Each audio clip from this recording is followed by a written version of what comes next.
জিয়াউর রহমানের সময় ইন্ডিয়ান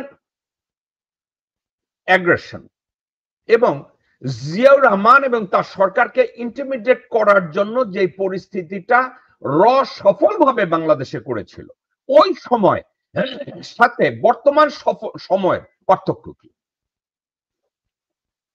দর্শকবৃন্দ, আপনারা শুনলে অবাক হবেন, আপনারা জানলে অবাক হবেন যে জিয়াউর রহমান সাহেবকে 1977, 76, 77, 78, 79, 80 ওনাকে অ্যাসাসিনেট করার আগ পর্যন্ত জিয়াউর রহমান সাহেবকে যেই প্রক্রিয়ায় ইন্টিমিডেট করা হয়েছে এবং পৃথিবী থেকে সরিয়ে দেওয়া হয়েছে, ডক্টর মোহাম্মদ ইউনূস তার চেয়েও ডেঞ্জারাস একটা পজিশনে দাঁড়ায় আছে।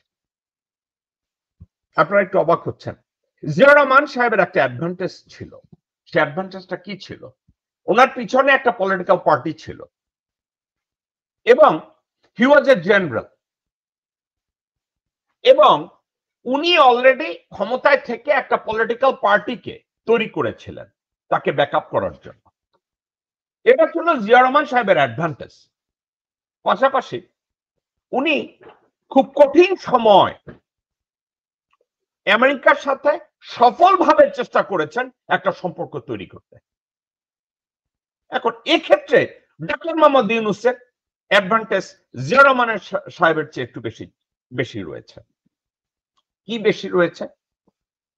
জিয়া রহমান সাহেব কার্টার অ্যাডমিনিস্ট্রেশন এবং তার আগের প্রেসিডেন্টদের সাথে এবং আমেরিকান অফিসিয়ালদের সাথে ফ্রম দ্য স্ক্র্যাচ সম্পর্কটা প্রথম থেকে শুরু করতে হয়েছে,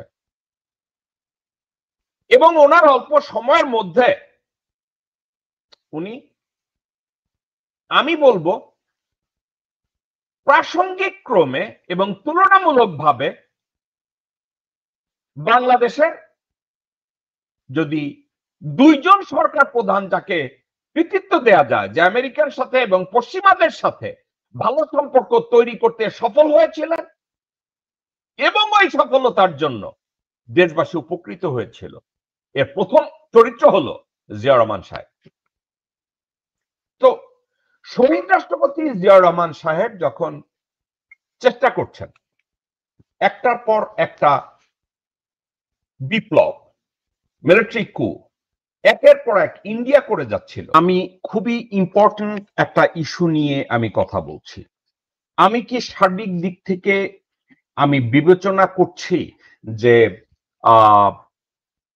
আমাদের সবারই শ্রদ্ধার পাত্র, আমাদের পিতৃতুল্য ডক্টর মোহাম্মদ ইউনূস এবং তার অন্তর্বর্তীকালীন সরকার in the verge of collapse, or he has already failed to mobilize our nation to give a right direction? উনি কি আমাদের দেশকে এই মুহূর্তে সঠিক পথে নিয়ে যাচ্ছে, নাকি সঠিক পথে নেয়ার ব্যর্থতাটাকে মেনে নিয়ে এই মুহূর্তে উনি গা বাঁচিয়ে চলে যাওয়ার চেষ্টা করছে? এখন আমি এই বিষয়টাকে আমি কম্পেয়ার করেছি, আমি স্টাডি করেছি। আমি আমেরিকান অফিসিয়ালদের সাথে কথাবার্তা বলেছি এবং বাংলাদেশেরও বেশ কিছু অফিসিয়ালদের সাথে আমার কথাবার্তা হয়েছে। সঙ্গত কারণে আমি তাদের নাম প্রকাশ করতে পারবো না, কিন্তু একটা কথা, আমি বাংলাদেশের একজন কর্মকর্তা যিনি রিটায়ার্ড করেছেন, বাংলাদেশে আছেন সম্মানের সাথে, আমি তাকে জিজ্ঞাসা করেছি যে জিয়াউর রহমানের সময় ইন্ডিয়ান অ্যাগ্রেশন এবং জিয়াউর রহমান এবং তার সরকারকে ইন্টিমিডেট করার জন্য যে পরিস্থিতিটা সফলভাবে বাংলাদেশে করেছিল, ওই সময় সাথে বর্তমান সময়ের পার্থক্য কি? দর্শকবৃন্দ, আপনারা শুনলে অবাক হবেন, আপনারা জানলে অবাক হবেন যে জিয়াউর রহমান সাহেবকে 1977, 76, 77, 78, 79, 80 ওনাকে অ্যাসাসিনেট করার আগ পর্যন্ত জিয়াউর রহমান সাহেবকে যেই প্রক্রিয়ায় ইন্টিমিডেট করা হয়েছে এবং পৃথিবী থেকে সরিয়ে দেওয়া হয়েছে, ডক্টর মোহাম্মদ ইউনূস তার চেয়েও ডেঞ্জারাস একটা পজিশনে দাঁড়ায় আছে। আপনারা একটু অবাক হচ্ছেন। জিয়াউর রহমান সাহেবের একটা অ্যাডভান্টেজ ছিল। সে অ্যাডভান্টেজটা কি ছিল? ওনার পিছনে একটা পলিটিক্যাল পার্টি ছিল এবং হি ওয়াজ এ জেনারেল,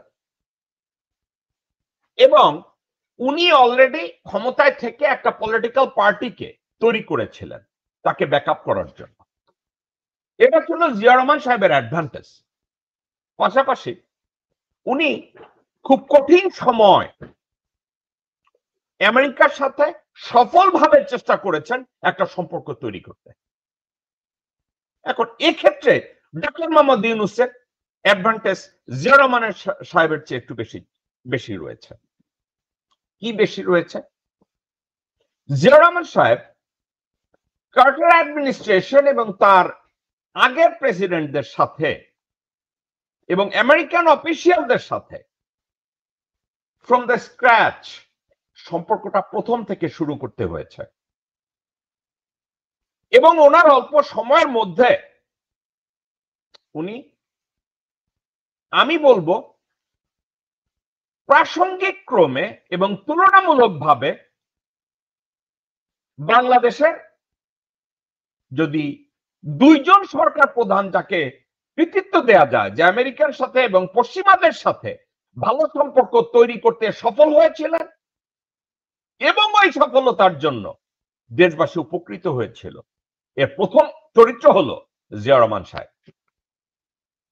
তো শহীদ রাষ্ট্রপতি জিয়া রহমান সাহেব যখন চেষ্টা করছেন একটার পর একটা বিপ্লব, মিলিটারি কু একের পর এক ইন্ডিয়া করে যাচ্ছিল, ফর এক্সাম্পল এই মিলিটারি কুয়ের মাঝামাঝি বা প্রথম থেকেই জিয়া রহমান জানতেন he is surrounded by people who are nothing but a traitor, who are nothing but Indian goons, who are nothing but Indian operative, who are nothing but Indian collaborator.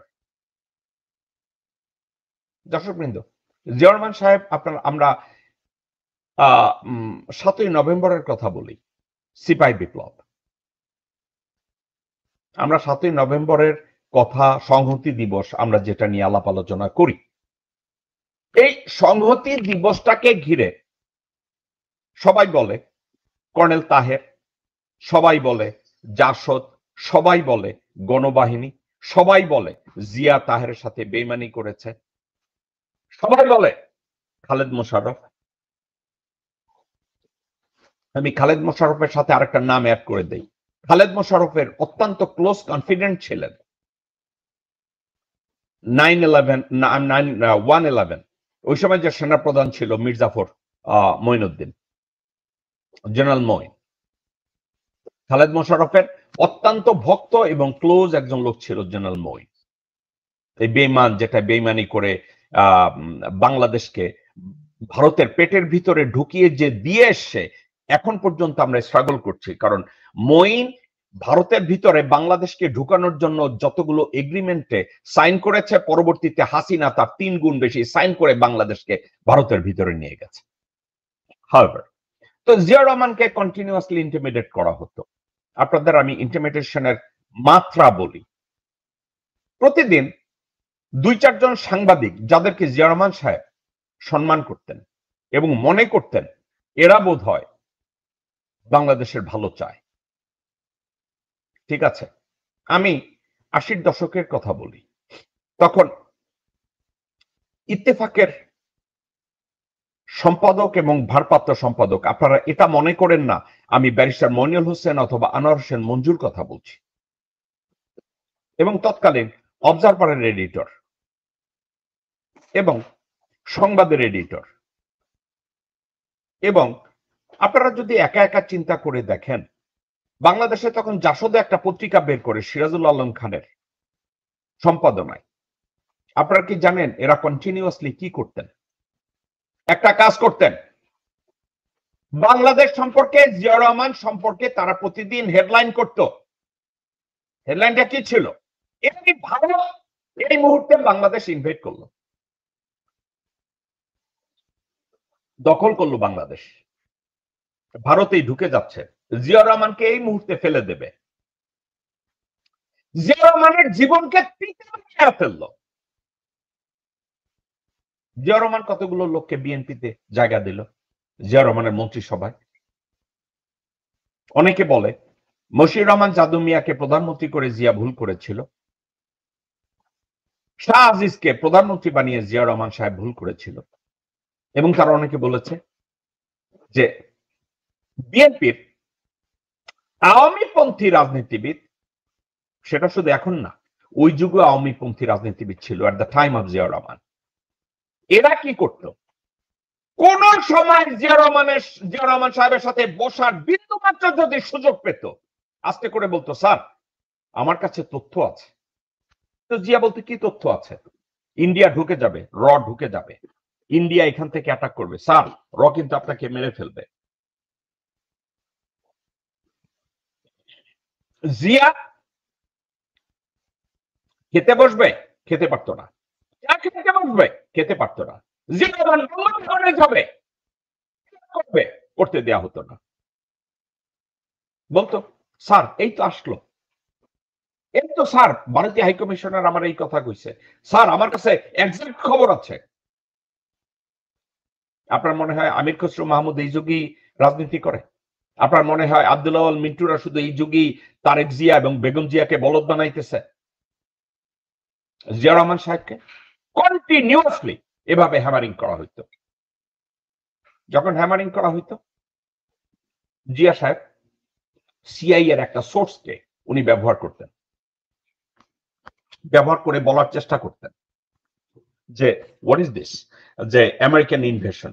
কারণ জিয়ার কাছে যে ইনফরমেশন গুলো থাকতো, ওই ইনফরমেশন গুলোকে জিয়া সাহেব চেষ্টা করতেন ইলাবোরেট করতে, এবং উনি চেষ্টা করতেন আমেরিকার সাথে এটাকে ভালোভাবে জানার জন্য, বোঝার জন্য। আমি আপনাদেরকে একটা কথা বলি, সিআই এর কাছে জিয়া রহমান সাহেব যখন একের পর এক তার বার্তা দিতেন যে এই ইন্ডিয়ানরা আমাদেরকে অ্যাটাক করছে, প্রথমে সাথে সাথে তাদের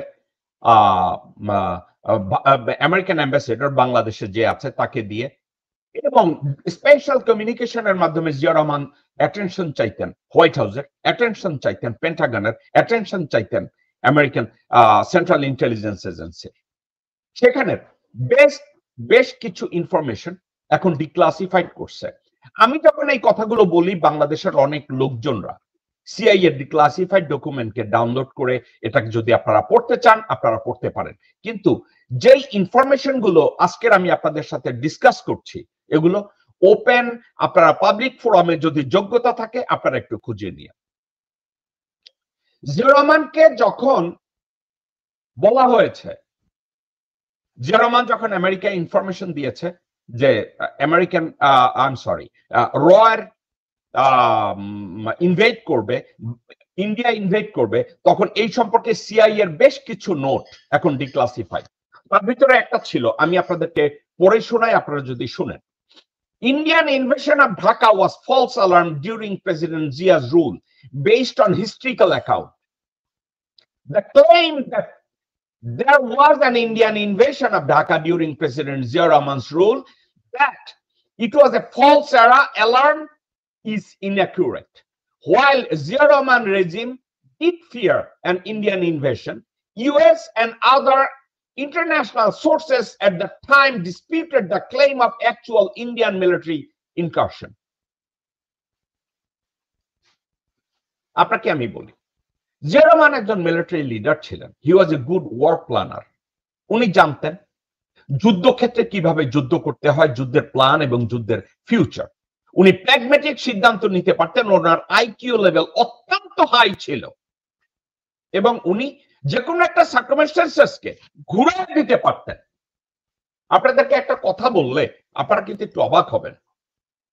একটা ঘোড়া যখন দৌড়ায়, ঘোড়া যখন ফুল স্পিডে থাকে, আপনারা কি জানেন ওই ফুল স্পিডের সময় যদি দৌড়ের দিক পরিবর্তন করার কেউ চেষ্টা করে, আরোহী পড়ে যাবে। জিয়া ছিলেন ওই রকম একজন ব্যক্তি। ঘোড়া যখন ফুল ফোর্সে থাকতো, ঘোড়াকে নিয়ন্ত্রণ করার মতো যোগ্যতা এবং ক্ষমতা জিয়া রহমান সাহেবের ছিল। আপনাকে আমি তারা বলি যে যে কথাটা এসছে যে জিয়া রহমানের সময় ইন্ডিয়ান থ্রেট, রয়ের থ্রেট প্রোপাগান্ডা ছড়িয়ে জিয়া রহমানকে আতঙ্কগ্রস্ত করে রাখা, ইন্টিমিডেট করে রাখা, তাকে ভাত খেতে না দেয়া, মানে খেতে যাবে সেটাও করতে না দেয়া, নর্মাল জীবনযাপনে ভদ্রলোককে এমন ভাবে আতঙ্কগ্রস্ত করে রাখা হয়েছিল যা বেগম জিয়াও জানতেন না এবং তার সন্তানরা ওই সময় তো জানার প্রশ্নই আসে না। করুক আমি এইটা দেখেছি, আমার স্বামীকে আমার বাবাকে এইটা দেখেছে, ওনারা সব দেখেছে, ওনারা জানতেনই না পরিস্থিতি কোন দিকে যাচ্ছে। সিআইএ ডিক্লাসিফাইড ডকুমেন্টে কয়েকটা সাবজেক্ট নিয়ে আমি যখন দেখেছি, একটা সাবজেক্ট জিয়া সাহেবের একাকিত্ব, এটা যারা অত্যন্ত ক্লোজ ছিল, আপনাদেরকে আমি ঠান্ডা মাথায় বলি, আমি বদনাম করছি না, বেগম জিয়া যদি আমার এই কনভারসেশন শুনে ওনাকে জিজ্ঞাসা করে দেখেন বেগম জিয়ার সাথে জিয়াউর রহমানের বাসায় কত মিনিট কথা হয়েছে, দিন গিয়েছে উনি ওনার স্ত্রীর সাথে কথাই বলে নাই, বাসায় গেছে গোসল করে ঘুমায় পড়ছে। হ্যাঁ বলতে পারেন উনি স্বামী হিসাবে এখানে ব্যর্থ হয়েছে, হ্যাঁ বলতে পারেন উনি বাবা হিসাবে ওখানে ব্যর্থ হয়েছে, কিন্তু একটা কথা বলি, ইন্ডিয়ান অপারেটিভরা, দেশের প্রতিটা শ্রেণীর রাজনীতিবিদরা, প্রতিটা শ্রেণীর সাংবাদিকরা, প্রতিটা শ্রেণীর বুদ্ধিজীবীরা জিয়াউর রহমানকে কন্টিনিউয়াসলি আতঙ্কের মধ্যে রেখে দিয়েছে। আতঙ্কের মধ্যে। দর্শকবৃন্দ, আপনারা কি আমাকে শুনতে পাচ্ছেন? অনেকে বলছেন যে শোনা যাচ্ছে না। Is it true? আপনারা কি আমার কথা শুনতে পাচ্ছেন? আমাকে কি কেউ বলবেন আমার কথা শুনতে পাচ্ছেন? আমি কথাটা কন্টিনিউ করতে চাচ্ছি, আপনারা কেউ একজন দর্শকবৃন্দ আমাকে জানান আপনারা আমার কথা শুনছেন কিনা। আমি ধরে নেব আপনারা আমার কথা, ওকে, আমি ধরে নেব আপনারা আমার কথা শুনছেন, ওকে। কন্টিনিউয়াসলি জিয়া রহমান সাহেবকে এমন ভাবে ইন্টিমিডেট করা হতো উনি চিন্তাই করতে পারতেন না। এখন অনেক সময় আপনারা বলতে পারেন জিয়া রহমান স্বামী হিসাবে তাহলে ব্যর্থ ছিলেন, জিয়া রহমান বাবা হিসাবে ব্যর্থ ছিলেন। আরে ভাই, একটা মানুষের ঘাড়ে পুরো দেশটা, ওই মুহূর্তে দেশের যাদের কাছ থেকে উনি চিন্তা করছেন আর আমাকে কোঅপারেট করছে, কিন্তু কোঅপারেট করছে না, করছে সেটা বোঝা যাচ্ছে না। ওনার জন্য একটা হতো, আপনারা কি জানেন ওনার জন্য হতো, উনি চারিদিকে তাকাতেন, যদিও বলা হতো স্যার এটা চেক করা হয়েছে, কিন্তু জানেন উনি চুমুক দিতে যাইতেন না, চেষ্টা করেছেন বিভিন্ন ভাবে। আপনাদেরকে আমি একটা কথা বলে রাখি, ওনার একজন ব্যক্তিগত বন্ধু এবং তৎকালীন national security intelligence NSI director ছিলেন হাকিম সাহেব। হাকিম সাহেব বলেছে, হাকিম সাহেব আমি জিজ্ঞাসা করছি, আচ্ছা জিয়া সাহেবের খাওয়া বা পান করা অর্থাৎ চা এগুলোর ক্ষেত্রে দেখা যেত মোস্ট অফ দ্য টাইম উনি নারিকেল খান কেন? আমি জিজ্ঞাসা করেছিলাম, আমি জেকব মিল্টন হাকিম সাহেবকে জিজ্ঞাসা করেছিলাম উনি এই নারিকেল পানি খান কেন? আপনি কি জানেন জিয়া রহমান সাহেব, দর্শকবৃন্দ, জিয়া রহমান হাকিম সাহেব এবং অত্যন্ত ক্লোজ যাদেরকে বিশ্বাস করতেন তাদেরকে বলতেন তোমাদের সামনে বা আমার সামনে নারিকেলটা কেটে আমার সামনে দিও। হায় রে, উনি বিশ্বাস করতেন যে নারিকেলটা তো আমার সামনে কাটছে, পানির মধ্যে বিষ দিবে না, গণকে পয়জন করা হবে না। এটা ছিল জিয়া রহমান সাহেবের জীবনযাত্রা। হাকিম সাহেব বলেছিলেন নারিকেলের পানি এই জন্য খেত কারণ ওই ডাবটা কেটে ওনার সামনে করা হতো, উনি একটু আশ্বস্ত থাকতেন। উনি বিছানায় গেছেন 25 বার চিন্তা করতেন, রাতে ওনাকে ফোন করে রেড ফোনে বলা হতো স্যার ইন্ডিয়া এসে গেছে, এসে গেছে। বেগম জিয়া এগুলো কোনোদিন আপনাদের সাথে শেয়ার করেছে, জনগণের সাথে শেয়ার করেছে আমার জানা নাই, কারণ বেগম জিয়া বা তার ছেলে ততটুকুই শেয়ার করেছে পলিটিক্যালি ওনাদেরকে কোথায় বেনিফিট দিবে, যেগুলো ওনাদের কাজে লাগবে। সাবজেক্ট এমন ছিল যে জিয়া রহমান সাহেবকে এমন ভাবে ইন্টিমিডেট করা হয়েছে, উনি সেক্রেটারিয়েটে যাবেন ওনাকে মিথ্যা ইনফরমেশন দেয়া হতো। উনি পররাষ্ট্র মন্ত্রণালয়ের মিটিং এ যাবে, ওনাকে মিস ইনফরমেশন দেয়া হতো। উনি ক্যাবিনেট মিটিং এ বসবেন, উনি সেক্রেটারিদের মুখের দিকে বোঝার চেষ্টা করতেন, এখানে কতগুলো মিস ইনফরমেশন ওনাকে দেয়া হবে। আপনি লোকজনদেরকে নিয়ে বসতেন, উনি তার ভিতর থেকে তাকায় দেখতেন কোথায় কি করা হইতো। অর্থাৎ একটা মানুষের জীবনকে দুর্বিষহ করার জন্য কোনো কাজ নাই যেটা জিয়া রহমানের সাথে করা হয় নাই। আপনাদেরকে ঠান্ডা মাথায় বলি, জিয়া অ্যাসাসিনেশনের 4-5 দিন 5-7 দিন আগেও বঙ্গভবনে মিলিটারি কমান্ডারদের নিয়ে ওনার মিটিং হয়েছে। এরশাদ ওখানে ছিল, নৌবাহিনী বিমান বাহিনীর প্রধানরা ওখানে ছিল। তখন নৌবাহিনীর প্রধান কে ছিল? এমএইচ খান, মোশাররফ হোসেন খান। বিমান বাহিনীর প্রধান কে ছিল? এম.কে. বাশার।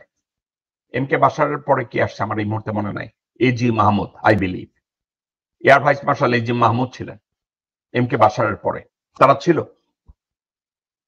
ইন্টেলিজেন্স রিপোর্টের পরে হাকিম সাহেব বলছিল পরিস্থিতি অনুকূলে না। বলছে কেন? বলছে স্যার, যেই মুহূর্তে আপনি আর্মি থেকে রিটায়ারমেন্ট দিয়ে এরশাদকে আর্মি চিফ নিয়োগ করেছেন, একটা পার্টিশন তৈরি হয়েছে। সত্যি কথা। জিয়া রহমান সাহেব, আপনারা জানেন কি জানেন না, এই মুহূর্তে জিয়া রহমানকে ব্যক্তিগতভাবে ওই সরকারের কাছাকাছি যারা ছিলেন, সিরিয়াকে বলেছিল মিলিটারি নিয়ন্ত্রণ তুমি ছেড়ো না। অ্যান্থনি লেক নিজে বলেছিল, Zia, the day you are going to resign from Bangladesh Army, you are going to lose control. এখন আপনারা বলবেন আমেরিকানরা তাহলে জিয়াকে পরামর্শ দিয়েছিল আর্মির ক্ষমতা না ছাড়ার জন্য। Yes, I know. আপনাদেরকে যখন বলছে what do you mean? বলছে তুমি যেই মুহূর্তে আর্মি নিয়ন্ত্রণ ছাড়বা, ঠিক ওই মুহূর্তে আর্মিতে যে বিশ্বাসঘাতকরা রয়েছে ইউনিফর্ম পরে, তারা তোমাকে কেটে ফেলবে। জিয়া রহমান কি করেছিল? গণতন্ত্রের প্রবাদ পুরুষ, উনি মিলিটারি শাসনে বিশ্বাস করতেন না। উনি বলেছেন যে আমি মরার আগের দিন পর্যন্ত আমি তো ক্ষমতা আঁকড়া ধরে এই মিলিটারিতে থেকে একটা ব্যাড এক্সাম্পল আমি তৈরি করতে পারি না। অ্যাডমিনিস্ট্রেশন থেকে বারবার ওনাকে বলা হয়েছে, আমার মনে পড়ে, আপনাদের মনে থাকে কিনা, বাইজেনীয় ব্রেজনেস্কি ওনাকে পার্সোনালি বলেছে, mister president, hold into army's power, do not hand it over to somebody else because they are not trustworthy. বোঝানো হয়েছে যে আপনি যদি এই ক্ষমতা অন্য কাউকে দিয়ে দেন, তাহলে পরিস্থিতিটা এমনই একটা পর্যায়ে গিয়ে দাঁড়াবে যে আপনি আর্মি নিয়ন্ত্রণ হারাবেন, ইন্টেলিজেন্স ব্রিফিং গুলো আপনাকে মিসইন্টারপ্রেট করা হবে, একটা ভুল ন্যারেটিভ আপনার সামনে উপস্থাপন করা হবে। ভুল ন্যারেটিভ গুলো আপনার দিকে যাবে, আপনি তখন বুঝবেন না। ঠিক আছে, আরেকটা কথা বলি, আমাকে এক দর্শক ওখানে আমাকে বারবার বলছেন কর্নেল অলি।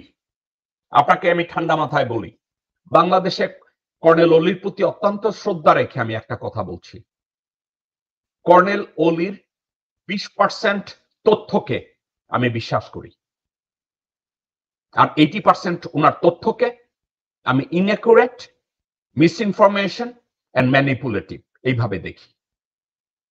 আমার কথায় কর্নেল অলি যদি ডিসএগ্রি করেন, আমি কর্নেল অলিকে সম্মানের সাথে বলবো একসময় আমার সাথে এসে কথা বলেন আপনাদের সামনে।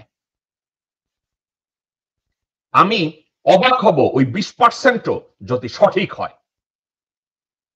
জিয়া রহমানের প্রেসিডেন্সিয়াল টাইমটার ভিতরে ডিউরিং হিজ প্রেসিডেন্সি আমি যতটুকু যা কিছু জেনেছি, একটা লোকের কাছে আমি অত্যন্ত কৃতজ্ঞ, একটা লোকের কাছে অত্যন্ত কৃতজ্ঞ, এবং সে লোকটা হচ্ছে এনএসআই ডিজি হাকিম সাহেব। আরেকটা কথা শুনলে আপনারা একটু অবাক হবেন, হয়তো আমাকে গালিও দেবেন। এরশাদ সাহেবের সাথে ঘন্টার পর ঘন্টা এই গোলালো নিয়ে আমার কথা বলতে গিয়ে লাস্ট ওনাকে আমি যখন নিউ ইয়র্কে দেখেছি, উনি আমাকে বললেন তুমি কনভিন্স, তোমাকে কনভিন্সই করতে পারলো না। আমি বললাম কনভিন্স করবেন কেমনে? আপনার মতো ভারতীয় ভাষারা কখনো সত্য কথা বলতে শিখে নাই। আমার বলে জেকব আমি তোমার কাছে অনেক সত্য কথা শেয়ার করেছি, আমি অনেক দাঁড়িয়ে আছে নিউ ইয়র্কে, আমি বলছি মিথ্যা কথা সারা জীবন বললেন, মনে যাচ্ছেন। সত্য কথা বলে নাই। জিয়া রহমান সম্পর্কে উনি বলেছেন, জিয়া রহমান সাহেব সম্পর্কে এরশাদ সাহেব যখন আমাকে এই কথা চায়ের মধ্যে কফির মধ্যে আমার মনে পড়ে 3.5 ঘন্টা 4 ঘন্টা কনভারসেশনের মধ্যে মিথ্যা কথা তখনই ঢুকায়। আমি বলছি থামেন থামেন থামেন থামেন থামেন, আমি ওনাকে থামাইতে গেছি। উনি আমার দিকে একটু ভেড়া চাকা খেয়ে যেতেন যে আমি থামাই দিতেছি তারে। আপনাদেরকে আমি একটা উদাহরণ দিই, আপনারা শুনলে বুঝবেন। এরশাদ সাহেবের সাথে আমার সাথে যখন দেখা আলাপ আলোচনা হইতেছে, আমি জিয়া রহমানকে নিয়ে আমি কথা বলতেছি, উনি কনভারসেশনটা ঘুরানোর জন্য আমাকে বলে আচ্ছা জেকব তুমি যে আমাকে গিফট করেছো, যে চেইনটা দিয়েছো, ওই চেইনটা কি স্বর্ণের না ইমিটেশন? একটা কনভারসেশনকে ডানে বায়ে নেওয়ার জন্য এরশাদ সাহেব এই কাজটা করেছে। দর্শকবৃন্দ, আমি একটা জিনিস একটু চেক করতে চাই, আমাকে মাফ করবেন, আমি জিনিসটা চেক করতে চাই মাইক্রোফোনটা ঠিক মতো কাজ করছে কিনা, কারণ অনেক দর্শকরা আমাকে বলছে যে উনি ওনারা অডিওটা শুনতে পাচ্ছেন না, কেন আমি জানি না। হ্যালো, এটা শুনছি, এমিট, ওকে, স্পিকার, মাইক্রোফোন, মাইক্রোফোন কমিউনিকেশন, ওকে। দর্শকবৃন্দ, আমাকে কি কেউ একটু বলবেন যে এখন শুনতে পাচ্ছেন আপনারা? আপনারা এখন শুনতে পাচ্ছেন? ওকে ওকে। নূরে আলম ব্লগ, ভাই অনেক ধন্যবাদ। জি ভাই, sounds clear, thank you thank you thank you, clear শোনা যাচ্ছে। ওকে, তো আমি এরশাদ সাহেবের কনভারসেশনে একটা জিনিস আমি ক্লিয়ার, একেবারে নিট অ্যান্ড ক্লিয়ার। উনি ভারতকে রিপ্রেজেন্ট করতেন, উনি মুজিব হত্যার সাথে জড়িত ছিলেন, উনি জিয়া হত্যার সাথে জড়িত ছিলেন, এবং ইন্ডিয়ান যে অ্যাটাক বাংলাদেশে 2 জন প্রেসিডেন্টকে অ্যাসাসিনেশন করার ক্ষেত্রে, এটা অন্য কনভারসেশন। 75-এর নায়কদের নিয়ে আমরা যত ডুগডুগি বাজাই, এত ডুগডুগি বাজায় না, ঠিক আছে? এত ডুগডুগি বাজানোর আমি কিছু দেখি না। জিয়া রহমানের শাসনকে এনিওয়ে আমি কনভারসেশনটা জিয়ার মধ্যে আমি লিমিট রাখতে চাই। জিয়া রহমান সাহেবকে কন্টিনিউয়াসলি কোঅপারেশন করে নাই কেউ, ডিসকোঅপারেট, ট্রেইটর এবং বাংলাদেশের শত্রু যারা, তারা কন্টিনিউয়াসলি ওনাকে মিসগাইড করার চেষ্টা করেছে, ওনাকে কিল করার চেষ্টা করেছে। উনি বাংলাদেশকে সার্বভৌম রাষ্ট্র হিসাবে টিকিয়ে রাখবে, তার বিরোধিতা করা হয়েছে। এখন এই সাবজেক্টটা আমি আজও বুঝি না। আপনাদের সামনে যারা দর্শক শ্রোতা, আপনাদের সামনে অনেক লোকজন পড়ে যারা বলে বাংলাদেশের স্বাধীনতা সার্বভৌমত্বের জন্য আমি রাজনীতি করি, স্বাধীনতা সার্বভৌমত্বের জন্য তারা রাজনীতি করে। এখন জিয়া রহমানের শাসনামলে আমি একটা বিএনপির নেতার একটা ভিডিও দেখাবো আপনাদেরকে। এই যদি বিএনপির নেতারা এখন হয়, আমি এই কথাটাকে আপনাদেরকে একটু ব্যাখ্যা করি, জিয়া রহমান তখন কি ফেস করছে একটু শুনেন। এই ভোট চোরদের ধরতে হবে, এই ভোট চোরদের ধরতে হবে। বাংলাদেশের মানুষের গণতান্ত্রিক অধিকার, সাংবিধানিক অধিকার, রাজনৈতিক অধিকার তারা কেড়ে নিতে চাচ্ছে। এরা কারা? এরা ভোট চোরদের অংশীদার। এই ভোট চোরদের ছাড় দেওয়া যাবে না। দর্শকবৃন্দ, আমি যখন অনেক সময় বলি, গালি দেই, আপনাদেরকে আমি বলি, আপনারা কি মনে করেন এই আমির খসরু মাহমুদ ভারতের তাবেদারি আজকের করছে? সে ভোটচোর কাদেরকে বলছে? এখন এই 2-4 দিন আগে সে ভোটচোর কাদেরকে বলছে? ঢাকা বিশ্ববিদ্যালয়ের ছাত্রছাত্রীদের, জামাত ইসলামীকে, জাহাঙ্গীরনগর বিশ্ববিদ্যালয়ের ছাত্রছাত্রীদেরকে। আমির খসরু মাহমুদ কি কোনোদিন আওয়ামী শাসন আমলে, স্বৈর শাসন আমলে একটা বারের জন্য এ ধরনের বক্তৃতা দিয়েছে? জিয়া রহমানের আমলে এরাই রাজনীতি করত। জিয়া রহমানের আমলে ওদের মতো কুত্তার বাচ্চারাই জিয়া সাহেবকে গিয়ে মিস ইনফরমেশন দিত, জিয়া সাহেবকে আতঙ্কের মধ্যে রাখত। এবং এই ভোট চোর, এই যে আমির খসরু মাহমুদ, আপনারা কি আমির খসরু মাহমুদের পিছনে গিয়ে রাজনীতি করেন না? আপনারা তো রাজনীতি করেন। আমির খসরু মাহমুদের ফলোয়ার যারা, তারা আমারে গালি দেন না? গালি দেন, কিন্তু তারা কি আপনারা যারা বিএনপি জিন্দাবাদ দেন, ধানের শীষ চিল্লান, আল্লাহর ওয়াস্তে আপনারা কি একবার চিন্তা করে দেখেছেন এই লোকটা কি বাংলাদেশের জন্য রাজনীতি করে, না এই লোকটা ভারতের জন্য রাজনীতি করে? এই লোকটা কি বিএনপির জন্য রাজনীতি করে, না এই লোকটা নিজের জন্য রাজনীতি করে? আপনারা কি একবার কেউ চিন্তা করে দেখেছেন? সারা জীবন উৎসর্গ করেছে বিএনপির রাজনীতির জন্য। এ ধরনের লোকজনরা জিয়া রহমানকে ডুবিয়েছে, বেগম খালেদা জিয়াকে ডুবিয়েছে, তারেক রহমানকে ডুবিয়েছে, কন্টিনিউয়াসলি ডুবিয়েছে। যদি এ ধরনের অপারেশন ইন্ডিয়া চালায়, বাংলাদেশ আর্মির কমান্ডারদের কথা বলছে এবং বলছে তাদেরকে এমপ্লয় করবে, নৌবাহিনী আর বিমান বাহিনীর কথা বলছে যে they are not in a position to stop Indian intervention or incursion, তারাও ধীরে ধীরে ওখানে যাবে। বলছে কিছু গেরিলা যুদ্ধ হবে, আপনি আমি আমার মতো মাথা ভাঙ্গা যেগুলো আছে, জীবনের শেষ রক্ত বিন্দু দিয়ে আমরা দেশ রক্ষা করার চেষ্টা করব। বাট আলটিমেটলি এখানে আমি পুরা আর্টিকেলটা পড়েছি, ডিক্লাসিফাইড ডকুমেন্ট পড়েছি, সেটা কি জানেন? কষ্টের কথা আপনাদেরকে আমি বলি, সেখানে লেখা আছে ক্লিয়ার। ধরেন আমি বাংলাদেশের দালাল, শেষ রক্তবিন্দু দিয়ে আমি দেশের জন্য যুদ্ধ করব, এখানে বলছে আমাকে মেরে ফেলবে আমারই পরিবারের লোকজনরা, আমারই আত্মীয় স্বজনরা, কারণ তারা যোগ দিবে ভারতীয়দের সাথে। কষ্ট পাচ্ছেন আপনারা? কষ্ট পাচ্ছেন? আমি দেশে থাকি না, এগুলো পড়ে যদি রাতে আমি ঘুমাতে না পারি, আমি তো দেশে থাকি না। আমি বাংলাদেশের কাছে কৃতজ্ঞ, কারণ ওখানে আমার বাবা মা দাদা তাদের কবর। আমি বাংলাদেশের কাছে কৃতজ্ঞ, ওখানে আমি জন্মেছি। আমি বাংলাদেশের কাছে কৃতজ্ঞ, আমি যতদিন বাংলাদেশে ছিলাম আমাকে যথাসাধ্য পরিমাণে তাদের সামর্থ্য অনুযায়ী আমাকে শিক্ষা দিয়েছে। আমি যতদিন বাংলাদেশে ছিলাম আমার মুখে দানা পানি উঠেছে। থ্যাংক আল্লাহ, আমি বাংলাদেশের কাছে কৃতজ্ঞ। আর আপনারা যারা বাংলাদেশে থাকেন, চাকরি করেন, ব্যবসা করেন, রাজনীতি করেন, বাংলাদেশের থেকে আপনারা প্রতিদিন সুবিধা আপনারা গ্রহণ করেন, আপনাদের কাছে কি এগুলো শুনলে চোখে পানি আসে না? এরপরেও কি আমির খসরু মাহমুদ, সালাউদ্দিন এবং আব্বাসের মতো লোকজনদেরকে পিছনে দাঁড়িয়ে আপনাদের জিন্দাবাদ দেওয়ার মতো রুচি আসে? আমি জানি না আপনাদেরকে আমি কি বলবো। জিয়া রহমান সাহেবকে যখন এভাবে বিকলাঙ্গ বানানো হয়েছে, মেরে ফেলা হয়েছে, আজ পর্যন্ত as of today ভারতীয় প্রতিরক্ষা মন্ত্রণালয় এবং রয়ের একটা টেলিগ্রাফে বলা হয়েছে, not even the family member of Zia Rahman ask for the trial or justice or proper investigation. দর্শকবৃন্দ, আপনি বিএনপি করেন, আপনি আওয়ামী লীগ করেন, আপনি জামাত করেন, আমার কোনো অসুবিধা নাই, কিন্তু আপনাদেরকে আমি ফ্যাক্ট বলছি।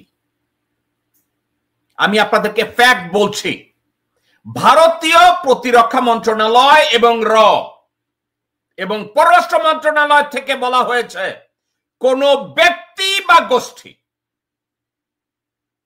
জিয়া রহমানের মৃত্যু সঠিক তদন্ত কেউ চায় নাই, বিচারও চায় না।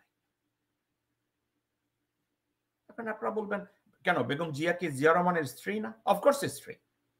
তারেক রহমান এবং আরাফাত রহমান কোকো এরা কি জিয়া রহমানের সন্তান না? অফকোর্স সন্তান। তাহলে বিচার চায় না কেন?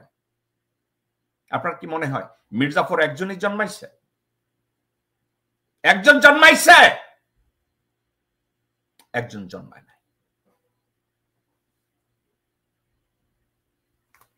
দর্শকবৃন্দ, আজকের জিয়া রহমানের কথা আমি কেন টানলাম? জিয়া রহমানের অর্জন, আমেরিকার সাথে সম্পর্ক বিল্ড আপ এবং মিলিটারির সাথে জিয়া রহমানের সম্পর্ক, দুইটা সাবজেক্টে ছিল তার রিসোর্স।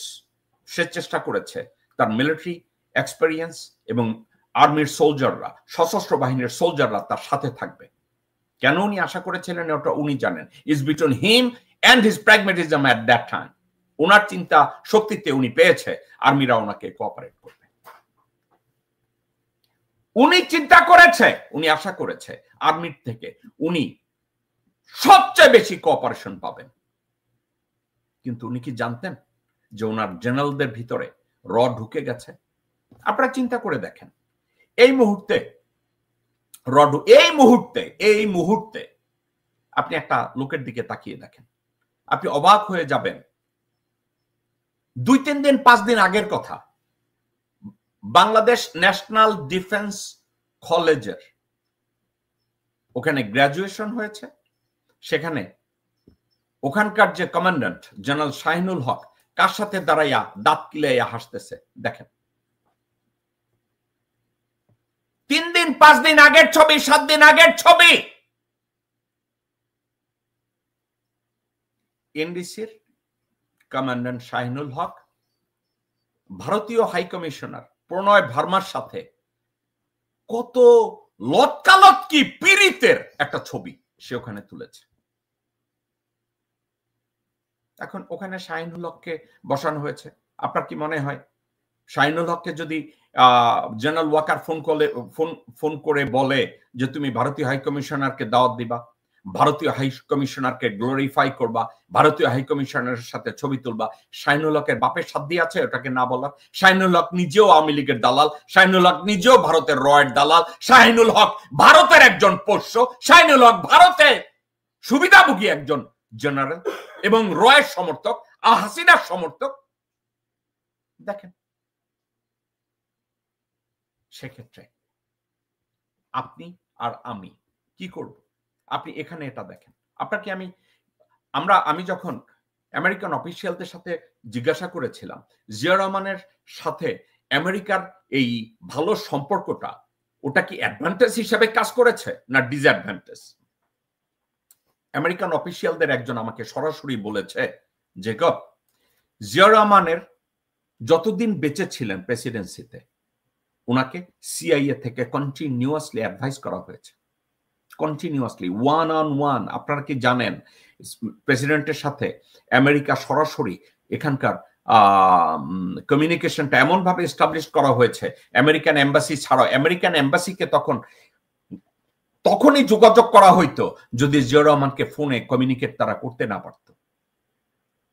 তাহলে জিয়া রহমানের সাথে হোয়াইট হাউসের, জিয়া রহমানের সাথে আমেরিকান অ্যাডমিনিস্ট্রেশনের কত ভালো সম্পর্ক ছিল, এবং ওই সম্পর্কটাকে উনি এত কঠিনভাবে দেশের স্বার্থে কাজে লাগিয়েছেন। কারণ একটা কারণের জন্য, ভারতের ইনভেশন, ভারতের অ্যাগ্রেশন, ভারতের ফালতামি, চুরি, শেষামির থেকে দেশবাসীকে বাঁচানোর জন্য একটা পরাশক্তির বাইরে জিয়া রহমানের কোনো বিকল্প ছিল না। সেভাবে চেষ্টা করেছে। আর সেই দেশে ভারতের অ্যাম্বাসেডরকে নিয়ে মিলিটারি একটা ইনস্টলেশনে একজন জেনারেল এভাবে দাঁড়ায় থাকে। আসি এবার জিয়া রহমান বাদ দেন, আমি ডক্টর মোহাম্মদ ইউনূসের সাবজেক্টে আসি। জিয়া রহমানকে বলা হতো যে উনি একজন আনউইলিং লিডার ছিলেন, যে বাংলাদেশের প্রেসিডেন্সি বা বাংলাদেশের শাসনভার ওনার নিতে হয়েছে দেশের স্বার্থে এবং জনগণের স্বার্থে। আমি ডক্টর মোহাম্মদ ইউনূসকে ঠিক একই পাল্লায় মাপব। ডক্টর মোহাম্মদ ইউনূস সরকার প্রধান হতে চান নাই। ডক্টর মোহাম্মদ ইউনূস বাংলাদেশের শাসনভার করবে, রাজনীতি করবে, এটা করার মতো ওনার গুর্দা নাই। আমি ওনার গুর্দা নাই সাবজেক্টটাকে এভাবে বলি।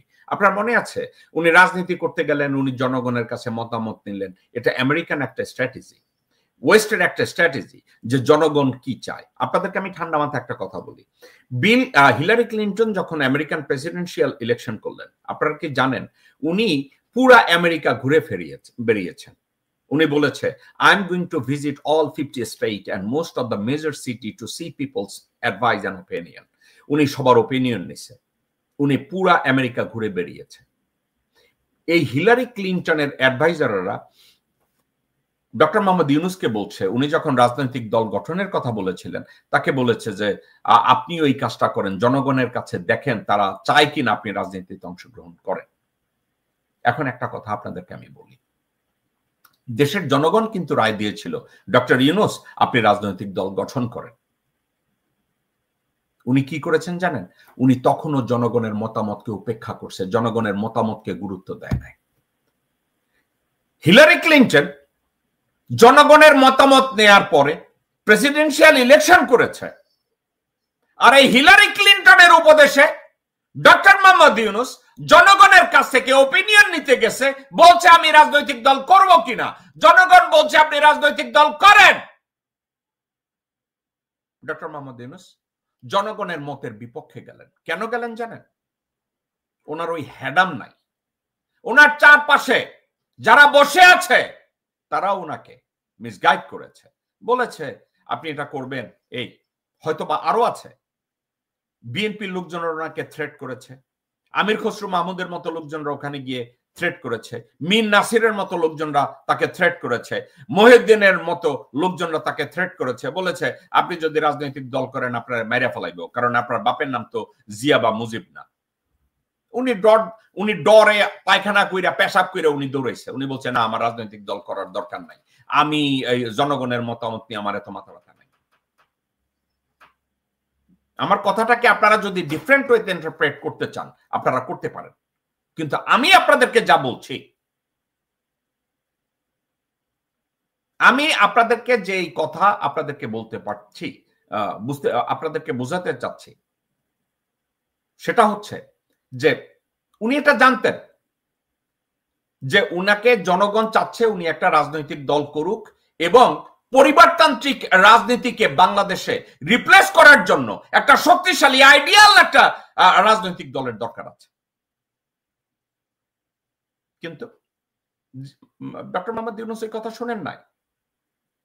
ডক্টর মোহাম্মদ ইউনূসকে সরাসরি আপনারা যদি কেউ জিজ্ঞাসা করেন, স্যার আপনাকে তো জনগণ বলছিল একটা রাজনৈতিক দল গঠন করতে, তো আপনি করেন না কেন? উনি করে নাই। কেন করে নাই? ওনার হ্যাডাম ছিল না। ওনারা একটু সামান্য থ্রেট করা হয়েছে, উনি মুইতা দিচ্ছে। অথচ করা উচিত ছিল, জনগণ তাই চাইছে। ডক্টর মোহাম্মদ ইউনূস কথায় কথায় জনগণের কথা বলে, কিন্তু এই জনগণের সাথেই উনি পিঠটা ঘুরাইয়া দিছে।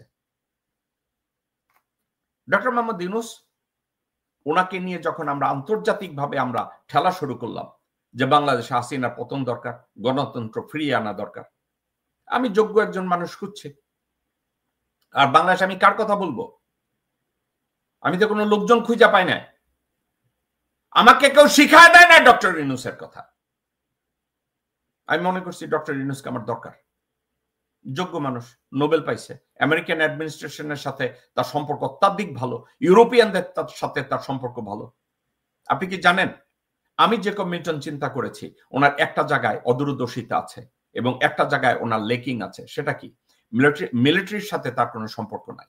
আর একটা দুর্বলতা আমি তখন চিন্তা করেছি যে ওনার কোনো রাজনৈতিক ব্যাকিং নাই। আমি এটা জেনেছি।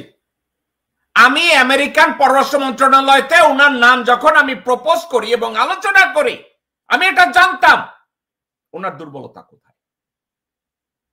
উনি কোমর ভাঙ্গা, ওনার রাজনৈতিক দল ওনাকে ব্যাকআপ করবে না, মিলিটারির সাথে ওনার সুসম্পর্ক নাই। এবং এটাও জানতাম আওয়ামী লীগ, বিএনপি ওনার বিরোধিতা করবে এবং দেশের প্রতিটা শ্রেণীর রাজনীতিবিদরা, এই আমির খসরু মাহমুদের মতো লোকজনরা, গোরখোদক আব্বাসের মতো লোকজনরা, সাউয়ার মতো লোকজনরা, আব্দুল্লাহ আল মিন্টুর মতো লোকজনরা ডক্টর মোহাম্মদ ইউনূসকে সাপোর্ট করবে না। আমি এটা জানতাম। মির্জা ফাকের মতো লোকজনরা ওনাকে সাপোর্ট করবে না। এখন আপনারা বলবেন আপনি এত কিছু জানার পরে তাহলে ওনার নামটা স্টেট ডিপার্টমেন্ট আপনি কেন নিলেন? একটা কারণে, কারণ আমার মনে হয়েছে উনি দূরদর্শী লোক, আমার মনে হয়েছে উনি সৎ মানুষ, আমার মনে হয়েছে ওয়েস্টকে এবং আমেরিকাকে আমার দরকার আমার দেশটাকে রিবিল্ড করার জন্য। কিন্তু দেখেন, আমি, আপনি, দেশের জনগণ ওনাকে সম্মান দিলাম, ওনাকে ভালোবাসা দিলাম, ওনাকে সরকার প্রধান বানানোর জন্য আমরা যতটা চেষ্টা করলাম, সবকিছু করলাম, ওনার উপরে আসা শুরু করলো ব্যারেজ অফ মিসইনফরমেশন, অসম্মান, তাকে অকথ্য ভাষায় গালিগালা করা শুরু হলো। বিএনপি থেকে করা হয়েছে, বিএনপি থেকে করা হয়েছে, আওয়ামী লীগ থেকে করা হয়েছে, এবং বাংলাদেশের প্রত্যেকটা রাজনৈতিক দল থেকে ওনাকে গালি দেওয়া শুরু করলো। ফেনী নদীর থেকে পানি তো এখনো নিতেছে স্যার, আপনি কি বন্ধ করছেন? করেন নাই। তো আপনি কি ওইখানে বসছেন, আপনার উপদেষ্টারা কি ওইখানে বসে ভারতের অনুরোধগুলো রাখার জন্য, নাকি দেশকে সার্ভ করার জন্য? স্যার আমি জানি একটা কাজ করেছে আপনার আর্মির সাথে, আপনি কখনই, আপনি দায়িত্ব যখন নিয়েছেন, আপনি বিসমিল্লাহ গলত ছিল আপনি যখন ক্ষমতা নিয়েছেন। আপনি যেমন রাজনৈতিক দল গঠনের জন্য আপনি বলছিলেন আমার জনগণের ওপিনিয়ন নেব, আমি রাজনৈতিক দল করব কিনা, তখন আপনি যেমন জনগণের কথা শুনেন নাই, আপনি ক্ষমতা নেওয়ার সময় এসে বলছেন ছাত্র জনতা আপনাকে ক্ষমতায় বসাইছে, আপনি এবারও ছাত্র জনতার সাথে বিট্রে করলেন। আপনারে মির্জা ফাক, হুমায়ুন কবির, নায়েবে আমির আবু তাহের আপনার ক্ষমতায় বসায় নাই। স্যার আপনার নিজের contribution, you are 80% stakeholder of Bangladeshi revolution, যে রেভলিউশনে হাসিনা সোর্স, আমি এটা জানি, আর কেউ জানুক আর না জানুক স্যার, আপনার অবদান অনেক। এই হাসিনাকে তাড়ানোর ক্ষেত্রে আপনার অবদান অনেক, এটা কেউ জানুক আর না জানুক স্যার, আমি জানি, আমার ক্যানভাস করে বলার দরকার নাই, আমি জানি হাসিনাকে রিমুভালের ক্ষেত্রে বাংলাদেশে কোন রাজনৈতিক দল বা ব্যক্তির এত কৃতিত্ব নাই যে কৃতিত্ব আপনার আছে। কিন্তু আপনি গিভ আপ করলেন, আপনি জনগণের সাথে বিট্রে করলেন, আপনার কথাটার থেকে আপনি সরে আসলেন। জনগণ আপনারে বলতেছে আপনি দেশটাকে গুছান, আপনি গুছাচ্ছেন না। ঐক্যমত্য কমিশন করেছেন, আপনি বলেছেন অনেক সাবজেক্টে সবাই একমত হয়েছে। স্যার কোথায় হয়েছে? কোথায় হয়েছে? সোফার বিএনপি নোট অফ ডিসেন্ট দিয়েছে 20, 30টা, 25টা, 41টা ইস্যুতে, বিভিন্ন ইস্যুতে নোট অফ ডিসেন্ট দিয়েছে। Sir do I know the meanings of note of dissent? আপনি আমার চেয়ে অনেক অনেক অনেক হাজার গুণ শিক্ষিত স্যার, আপনার শিক্ষাগত যোগ্যতার সামনে আমার কোনো শিক্ষাগত যোগ্যতা নাই, আমার শিক্ষাগত যোগ্যতা কিচ্ছু না আপনার যোগ্যতার সামনে, আপনার দূরদৃষ্টির সামনে, আপনার প্র্যাগম্যাটিজমের সামনে, আপনার বুদ্ধিমত্তার সামনে। এখন ঐক্যমত্য কমিশনে নোট অফ ডিসেন্টটাকে আপনারা কি পজিটিভ হিসেবে ধরে নিয়ে আপনারা বলতেছেন বিএনপি এগ্রি করছে? স্যার আপনার মুখ থেকে কি একটা কথা বের হয় না, যেখানে জনগণ, বাংলাদেশের জনগণের 75-80% জনগণ মনে করে কক্সেস বাজারের এই বেশ্যা সালাউদ্দিন ভারতের রয়ের লোক, 9 বছরের ট্রেনিং। বিএনপির মধ্যে যদি নির্বাচন হয়, বিএনপির 75-80% লোকজন, বিএনপির লোকজনরা বলবে সাউয়া ভারতের লোক। আর এই লোকটা আপনার সামনে দাঁড়ায় দাঁড়ায় বক্তৃতা দেয় ঐক্যমত্য কমিশনে, এবং তার সিদ্ধান্ত বিকাম সিদ্ধান্ত। আপনি বলবেন এটা আমার কি, তারেক রহমান যদি তারা সিলেক্ট করে থাকে। স্যার সাবজেক্টটা তারেক রহমান না, সাবজেক্টটা বেগম জিয়া বা বিএনপি না। আপনাকে দায়িত্ব দেওয়া হয়েছে দেশপ্রেম, আপনাকে দায়িত্ব দেওয়া হয়েছে জনগণের দায়িত্ব, আপনাকে দায়িত্ব দেওয়া হয়েছে সার্বভৌমত্বের জন্য। আপনি যদি দেখেন এই লোকটা দেশের জন্য ভালো না, সেই লোকটাকে আপনি যমুনায় আপনি বসে থেকে এই কুত্তা বাচ্চার ভাষণ শুনবেন? আপনারা বলেন বিএনপি এটা এগ্রি করছে, ওইটা এগ্রি করছে। স্যার আমি দেখছি বিভিন্ন নিউজ পেপার আর্টিকেল থেকে আমি একটা জিনিস দেখছি, সেটা কি জানেন স্যার? নোট অফ ডিসেন্ট যেখানে দিয়েছে আপনারা বলছেন হ্যাঁ বিএনপি তো আপত্তি করে নাই। স্যার জনগণ কি বলদ? আমি কি বলদ? আমরা কি বলদ? স্যার আপনি কি করতে যাচ্ছেন? আসলে কি হচ্ছে? স্যার আমি জানি আপনার উপরে প্রেশার আছে, স্যার আমি জানি আর্মির সাপোর্ট আপনার উপরে নাই, ওয়াকার আপনার বাল দিয়াও কেয়ার করেন, আপনারা পুছেও না। কারণ ওয়াকারের বিএনপির সাপোর্ট আছে, ওয়াকারের আওয়ামী লীগের সাপোর্ট আছে, ওয়াকারের যত সুশীল আছে কুত্তার বাচ্চারা যারা ভারতের কাছ থেকে বেতন নেয় তাদের সাপোর্ট আছে স্যার, যেটা আপনার নাই। তো আপনি গত 1 বছরে আপনি কেন মোবিলাইজ করতে পারলেন না আপনার চারপাশে একটা team? What does that mean, sir? That means you are not a good organizer. You are not a good administrator at all. আপনি এক বছরে একটা ক্ল্যান্ডেস্টাইন উপদেষ্টা পরিষদ আপনি তৈরি করতে পারেন না, ফরবিডেবল আপনি একটা উপদেষ্টা পরিষদ আপনি তৈরি করতে পারেন না যার প্রত্যেকটা লোক আপনার পছন্দের, কিন্তু আপনি ফরিদ আক্তারের মতো ফালতু আজে বাজে কতগুলো লোকরে নিয়ে আপনি বসাইছেন ওইখানে উপদেষ্টা পরিষদে। এদের ভিতরে কেউ হয়েছে বিএনপির পছন্দ, কেউ হয়েছে আওয়ামী লীগের পছন্দ, কেউ হয়েছে ওয়াকারের পছন্দ। তাহলে আপনার পছন্দ কোনটা স্যার? আপনার পছন্দ কোনটা? সাইদ কবিরের বউ, মোমেনের ভাইগনা বউ, আব্দুল মাল মোহিতের ভাইগনা বউ আপনার দরজা সামলায়? স্যার আমি কোনোদিন আপনার কাছে যাব না, আপনার সাথে দাঁড়ায় ছবি তোলার শখ নাই। আপনার ওইখানে যে বিএনপি ঠাইসা ধরে মনির হায়দারের মতো একটা বেশ্যা পাঠাইছে আপনার ওখানে উপদেষ্টা করার জন্য, আপনারা নাকি সে আবার অ্যাসিস্ট করে। কোথায় যাবেন? কোন দিকে যাবেন? আপনার সামনে লোকজন এসে দাঁড়ায় লেকচার দেয়, আপনি জানেন এই লোকটা দেশদ্রোহী, এই লোকটা দেশের সাথে বেইমানি করছে। আপনি তাদের নোট অফ ডিসেন্টকে আপনি এখন বাইরের মিডিয়ার কাছে আপনি তুলে ধরছেন না। আপনি বলছেন না যে জেনারেল ওয়াকার আপনাকে কোঅপারেট করছে না, আপনি বলছেন না নৌবাহিনী বিমান বাহিনী আপনাকে কোঅপারেট করছে না, আপনি বলছেন না ইন্টেলিজেন্স রিপোর্ট আপনাকে দিচ্ছে না ঠিক মতো, আপনি বলছেন না জেনারেল হাফিজ আপনার সাথে বেইমানি করছে, আপনি বলছেন না জেনারেল ফেরদৌস আপনার সাথে বেইমানি করছে, আপনি বলছেন না। এর অর্থ কি? এর অর্থ একটা, আপনি জনগণের সাথে আবার বেইমানি করলেন। জনগণ আপনাকে একবার মতামত দিয়েছে আপনি রাজনৈতিক দল গঠন করেন, আপনি করতে পারলেন না। এবার জনগণ এবং ছাত্ররা আপনাকে ক্ষমতায় বসিয়েছে। হ্যাঁ আমি জানি আপনি আপনার যোগ্যতায় আপনি হাসিনাকে ক্ষমতা থেকে নামিয়েছেন, আমি খুব ভালো করে জানি, এটার ব্যাখ্যা আমি দিলাম না আজকে, সময় যেদিন আসবে সেদিন আমি দেব। আপনি দিতে পারলেন না। কি করলেন আপনি তো গিভ আপ করলেন। কারণ একটা স্যার, আপনি দেখেছেন জিয়ার পরিণতি কি হয়েছে। এইটা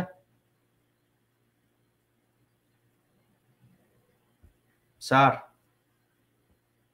মেরে ফেলবে এই চিন্তা করে কোন জাতির জন্য মুক্তি আনতে কেউ পারে না। মেরে ফেলবে। স্যার আমি আমেরিকায় থাকি, নিউ ইয়র্কের মতো জায়গায় আমার অফিসে হামলা করা হয়েছে, নিউ ইয়র্কের মতো জায়গায় আমার বাড়ির পিছনে আগুন জ্বালানো হয়েছে, নিউ ইয়র্কের মতো জায়গায় আমার ফ্যামিলি মেম্বারদেরকে রাস্তাঘাটে থ্রেট করা হয়েছে। আমার কথাবার্তা প্রতিদিন আমাকে বলা হচ্ছে যে ভাই আপনি কথাবার্তা হিসাব করে বলেন, র এখানে অনেক স্ট্রং, আওয়ামী লীগ এখানে অনেক স্ট্রং, আপনাকে যে কোনো সময় গুলি করে কাইল্লাদের দিয়ে ফেলাই দেবে। এখন আমি যদি স্যার চিন্তা করি আমাকে মেরে ফেলবে, তাইলে আমি এইভাবে অনলাইনে আপনার জন্য এইভাবে ব্যাটিং করতে পারি? আপনি জিয়া রহমানকে মেরে ফেলেছে এই চিন্তাটা করছেন? আপনাকে প্রতিদিন আপনার উপদেষ্টারা কতগুলো বেশ্যার ছেলে সন্তানদেরকে, বুইরা বুড়ি কোমর ভাঙ্গা হাঁটু ভাঙ্গা বালছালদের আপনার উপদেষ্টা পরিষদে ঢুকিয়েছেন, যার সাথেই কথা কয় সেই বলে এই র আইছে, এই ওয়াকার আইছে। আপনি যার সাথে কথা বলতে যান র আইছে, ডিজিএফআই আইছে, স্যার আপনারে মাইরা ফেলাইব। সাইদ কবিরের বউ প্রথমে এই কথাটা আপনারে কয়, র মাইরা ফেলাইব। আমি জানি আমি আওয়ামী লীগের লোক, আওয়ামী লীগের এরা আমার মামা শ্বশুর। সাইদ কবির নিজেও রয়ের লোকজনের সাথে কাজ করে, সাইদ কবির নিজেও মতি মিয়ার লগে কাজ করে, সাইদ কবির নিজেও মাহফুজা নামের সাথে কাজ করে। তারা আপনারে বলে স্যার আপনারে মেরে ফেলাইব, আপনি জিয়া রহমানের মতো কবরে যাবেন। আপনি ভয় পেয়ে গেছেন। শুধু ভয় পান নাই, আপনি এখন এমন ভাবে কাজ করতেছেন মনে হয় যেন আপনি যমুনায় প্রতিদিন আপনাকে ডাইপার পরাইয়া চেয়ারে বসানো হয়। স্যার আপনার বয়স 84-85 বছর। জিয়া রহমান যদি ওই বয়সে কোনো কিছু ভয় না পাইয়া দেশটার জন্য বুক পাইতে দিয়া তারপরে সামনে আগায়, স্যার আপনি 84 বছর, you had a wonderful life, আপনার অ্যাচিভমেন্ট অনেক। জিয়ার চেয়েও আপনার অ্যাচিভমেন্ট ব্যক্তি পর্যায়ে অনেক বেশি। আপনি কিসের ভয় পাচ্ছেন স্যার? কোন ভয় আপনি জনগণকে বাদ দিয়ে আপনি এভাবে গিভ আপ করতেছেন, নির্বাচন করতেছেন? আপনাকে বারবার গত 1 বছরে অনলাইন অ্যাক্টিভিস্টদের ভিতরে অনেকে আপনাকে হুঁশিয়ার করছে, আমি আপনাকে হুঁশিয়ার করছি। এখন একটা কথা sir, why my word is important for you sir? আমেরিকার কংগ্রেসে, সিনেটে, পেন্টাগনে, ইউনাইটেড নেশনসে ইলিয়াস হোসেনরা যায় নাই, কনক সরোয়াররা যায় নাই, পিনাকি ভট্টাচার্যরা যায় নাই। নির্লজ্জের মতো আমি গেছি। আমি গেছি স্যার, তেল মারছি দেশের জন্য, কোন রাজনৈতিক দলের সাপোর্ট করার জন্য না স্যার। আপনি আমারে ফোন কইরা আমি কেমন আছি জিজ্ঞাসা করবেন, আপনার মনে হয় স্যার আমি এটা আশা করি? হেল না, আমার কোনো দরকার নাই। আপনি দেশটারে হেল্প করেন, আমি পেয়ে যাব সবকিছু। আমার কিচ্ছু পাওয়ার নাই স্যার বাংলাদেশ থেকে, আপনার কাছ থেকে। স্যার আপনার কাছে এমন কিচ্ছু নাই যেটা আমার দরকার। ইলিয়াস হোসেন, পিনাকি, কনক এদের থাকতে পারে, এদেরকে বসুন্ধরাও লাগলে আপনিও দেন, আমার দরকার নাই স্যার। মুশফিক ফজল আনসারীর ওয়াকার অ্যাম্বাসেডর বানায় দিছে, দেন, আরো কেউ দেন, আমার কোনো অসুবিধা নাই।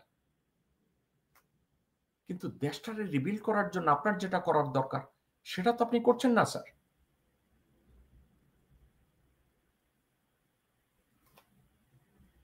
একটা কথা স্যার, আমি জানি জীবনের মায়া অনেক বড় মায়া। আপনি এই মুহূর্তে অ্যাসাসিনেট হইতে চান না, আপনি চান না ওয়াকার এসে আপনার ঘাট ধরে বাইর করে দেব। এটাই আমার শেষ কথা স্যার আপনাকে। ওয়াকারের বাপের সাধ্য নাই বাংলাদেশের জরুরি অবস্থা ডিক্লার কইরা আপনাকে অসম্মান করে।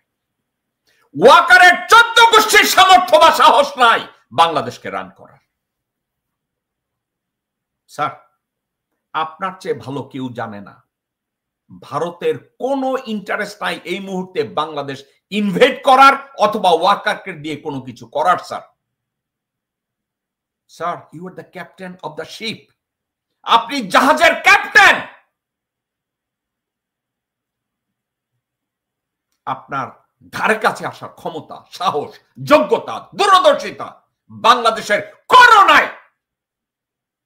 স্যার এই জন্যই আমি আপনাকে সিলেক্ট করছি, এই জন্যই আপনার নামটারে লোকজনের সামনে আমি বারবার বলতে রয়েছি। আর আপনি কতগুলো বেশ্যা টেশ্যা 2 পয়সার নর্তকী, এদেরকে ইলিশ বেচান, এদেরকে দিয়ে এইটা করেন এইটা করেন।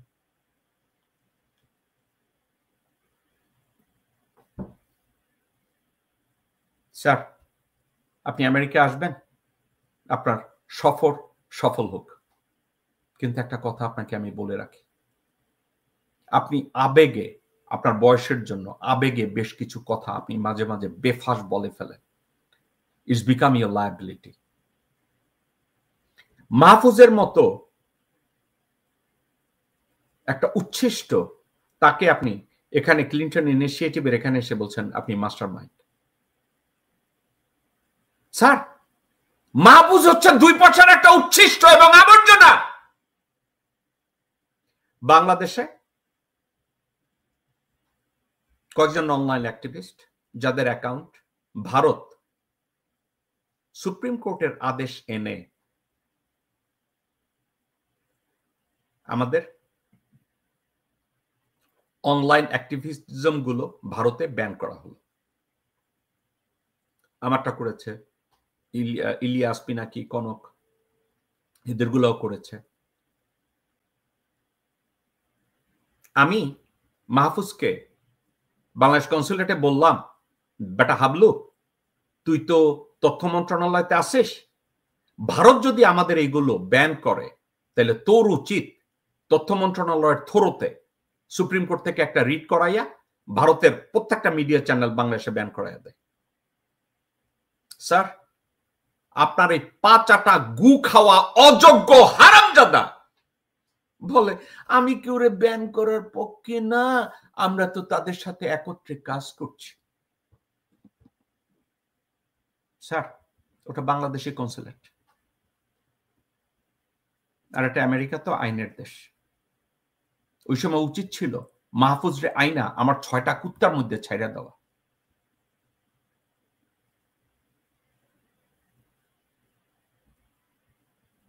মাহফুজ রে উচিত ছিল স্যার আমার 6টা জার্মান শেফার্ডের মধ্যে ওরে এনে ছাইড়া দেওয়া। এই লোককে বানাইছেন আপনি তথ্য উপদেষ্টা, আর ক্লিনটন ইনিশিয়েটিভের ওখানে এসে পরিচয় করাই দিচ্ছেন। স্যার আপনার মতো মানুষ, আপনি মাহফুজরে বলেন মাস্টার মাইন্ড। স্যার কি হয়েছে আপনার? সর্বশেষ স্যার, আজকের শো আমি শেষ করব। স্যার এগুলো এগুলো এগুলো হার্শ, এগুলো নিতে পারা অত্যন্ত কষ্টের। আপনি জনগণকে ডিপ্রাইভ করেছেন। যখন জনগণ আপনার ফেভারে বলেছিল যে আপনি রাজনৈতিক দল করেন, আপনি জনগণের বিপক্ষে গিয়েছেন। এবারও আপনি জনগণ এবং ছাত্রদের বিপক্ষে যাচ্ছেন। আপনি 1400 নিহত ছাত্র, আবু সাইদের ছাত্র, মুগ্ধ জীবন, অনেক জীবনের সাথে আপনি বেইমানি করছেন। আপনি আপনার সাথে করে মির্জা ফাকের মতো লোকজনকে জাতিসংঘে নিয়ে আসা, হুমায়ুন কবিরের মতো লোককে নিউ ইয়র্কে নিয়ে আসা। আপনি হাজার হাজার শহীদদের রক্তের সাথে আপনি বেইমানি করছেন স্যার। ব্যক্তি হিসাবে আপনাকে আমি শ্রদ্ধা করি, আপনাকে পিতৃতুল্য মনে করি, কিন্তু আমার মনে হয় you are heading to the wrong direction. আমার বাংলাদেশকে আর একটা জাহান্নাম বানানোর জায়গা আপনি তৈরি করে দিচ্ছেন ওদেরকে।